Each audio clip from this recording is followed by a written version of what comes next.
J'ai donné ma vie à Christ, mais j'ai du mal à vivre dans la sanctification. Parfois, il m'arrive d'avoir des désirs impurs. Parfois, j'ai envie de certaines choses. J'ai envie d'écouter de la musique moderne. J'ai envie de retourner dans les choses que je faisais avant. Parfois, j'ai envie du sexe.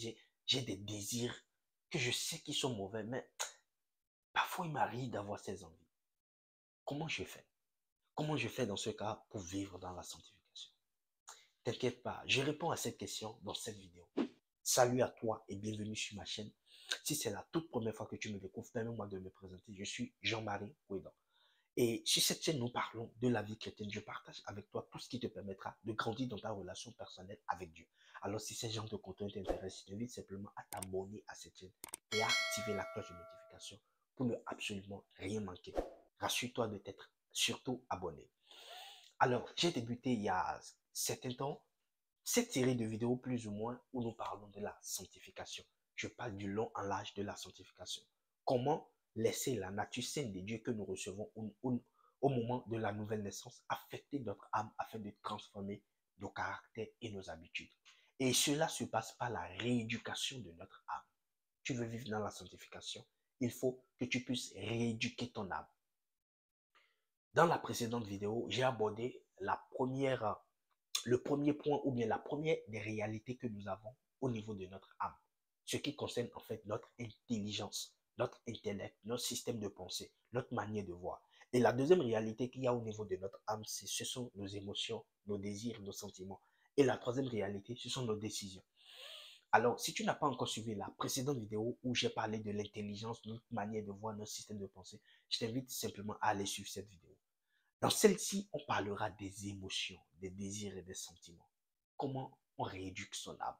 Comment on peut laisser le Saint-Esprit rééduquer notre âme au niveau de nos sentiments et de nos émotions? Et c'est ce de quoi on va parler dans cette vidéo.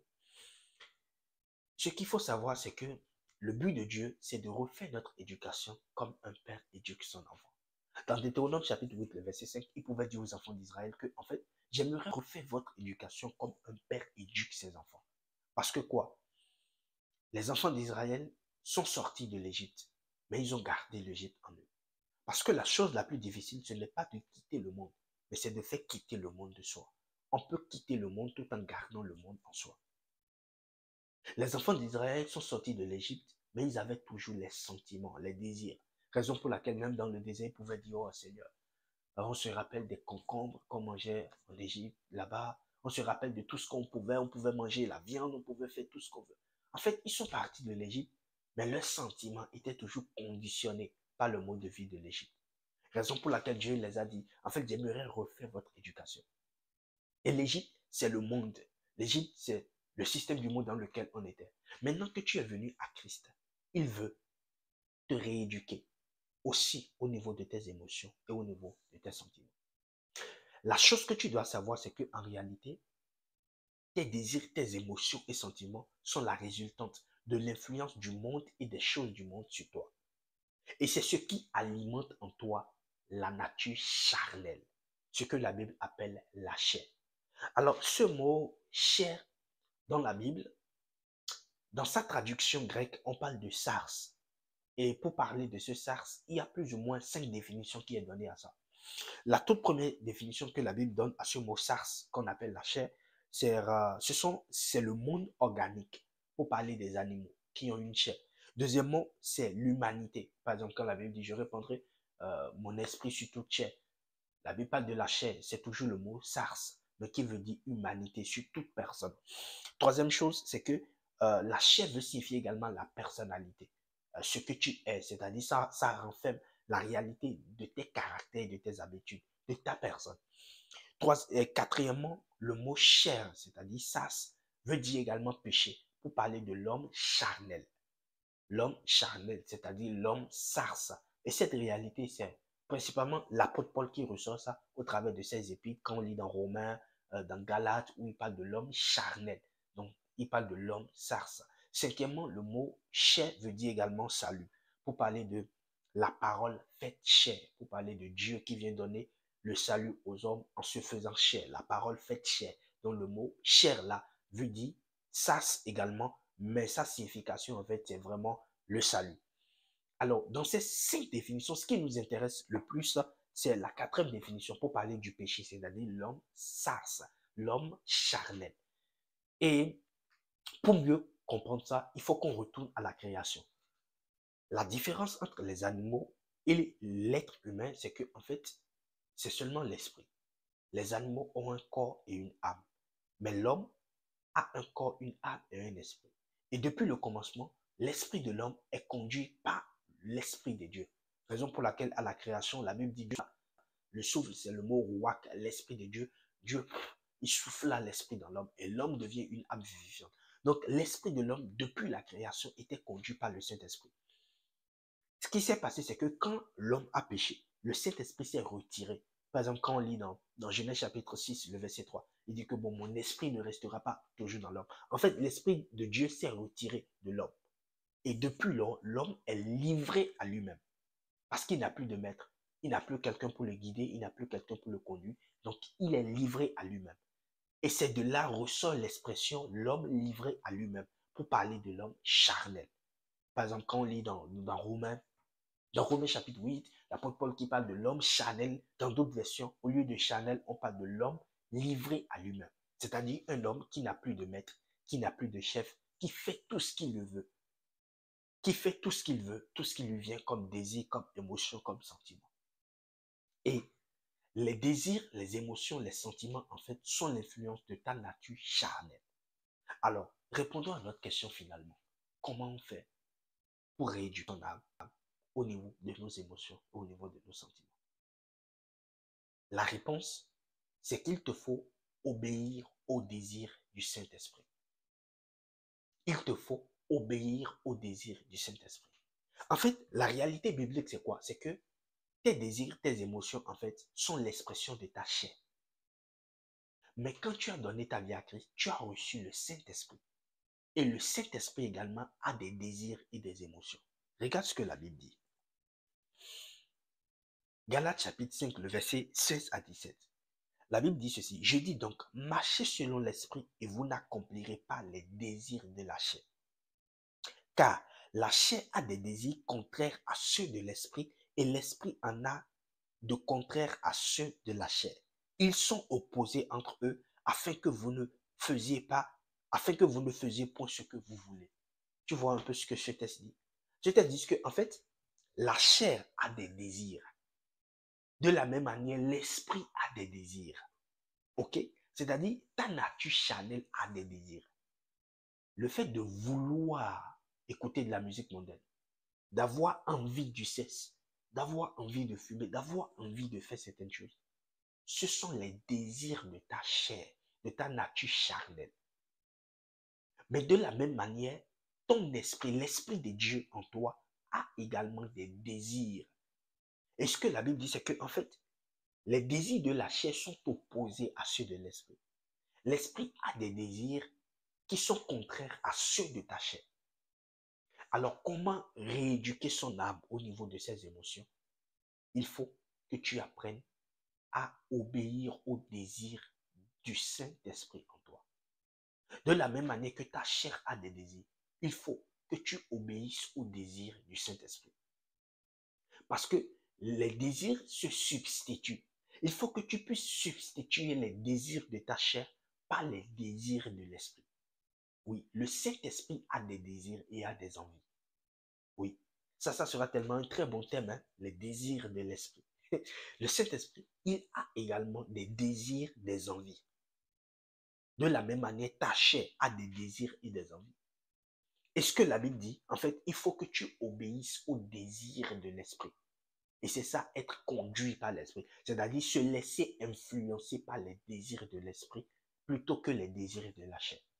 Tu veux rééduquer ton âme, tes émotions, tes désirs mauvais que tu as. Apprends à obéir aux désirs du Saint-Esprit.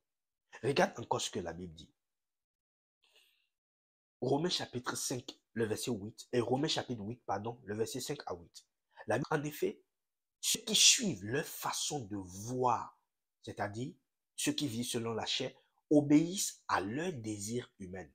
Mais ceux qui suivent l'Esprit Saint obéissent à ce que l'Esprit désire.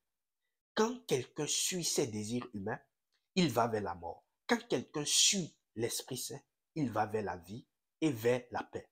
Oui, les désirs humains sont ennemis de Dieu. Ils n'obéissent pas à la loi de Dieu. Pour eux, c'est même impossible. Ceux qui suivent ces désirs ne peuvent pas plaire à Dieu. J'aime bien en fait cette opposition que la Bible met entre les désirs de la chair et les désirs de l'esprit. Parce qu'en réalité, on combat les désirs mauvais en amenant d'autres désirs. Tu ne peux pas combattre les désirs mauvais, je ne sais pas, en priant. Non, on combat les désirs en les substituant avec d'autres désirs. Alors, si tu veux vivre dans la sanctification au niveau de tes émotions, si tu veux rééduquer ton âme au niveau de tes émotions, tes sentiments, il faut que tu obéisses au désir du Saint-Esprit. À chaque fois que tu te retrouves devant quelque chose que tu aimerais faire, est-ce que ce désir-là vient de la chair ou bien du Saint-Esprit? Plus tu apprends à obéir au désir du Saint-Esprit, plus tu seras en train de tuer en toi les désirs de la chair. Tu sais, deux personnes peuvent se retrouver devant un péché, devant une tentation, mais n'ont pas les mêmes réactions par rapport à ce péché. Tout simplement parce qu'il y aura l'un qui aura pris tellement l'habitude d'obéir au désir du Saint-Esprit que quand il se retrouve devant ce péché, il ne pourra pas répondre au désir de sa chair. Parce que la réalité, c'est que tout homme qui se retrouve devant un péché, sa chair réagit. Sa chair désire en fait assouvir à ce péché. Mais de la même manière, l'Esprit de Dieu en lui également réagit. En lui donnant en fait un désir contraire à ce que la chair demande. Et ce qu'il faut faire, c'est qu'il faut que tu apprennes à obéir au désir du Saint-Esprit. Oui, le Saint-Esprit aussi a des désirs et a des envies qu'il met en toi. Parfois, tu peux être là et tu as juste envie de prier. Tu as juste envie de lire la Bible. Tu as juste envie de faire telle chose. Parfois, le Saint-Esprit te mettra à cœur d'adorer. Parfois, le Saint-Esprit te mettra à cœur de prier. Parfois, il te mettra à cœur de jeûner. Plus tu commences par obéir au désir du Saint-Esprit en toi, plus tu verras que en fait, les désirs charnels commenceront à s'abaisser. Jusqu'à ce que tu atteignes ce niveau de sanctification où, même devant les choses, péchés, charnels, etc., tu n'auras plus les mêmes réactions. Et cette réalité, c'est quelque chose que personnellement, j'ai vécu et expérimenté.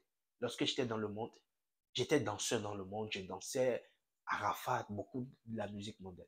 Et lorsque je suis revenu à Christ, en fait, c'était difficile pour moi d'abandonner la musique mondaine. Et parfois, j'avais encore des désirs, des sentiments qui étaient pas.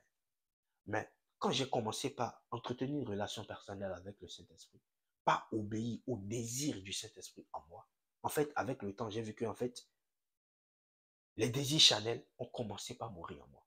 De telle manière qu'avant, au début de ma conversion, je pouvais être en train de prier, mais en moi, je ressens le désir de chanter une musique mondaine.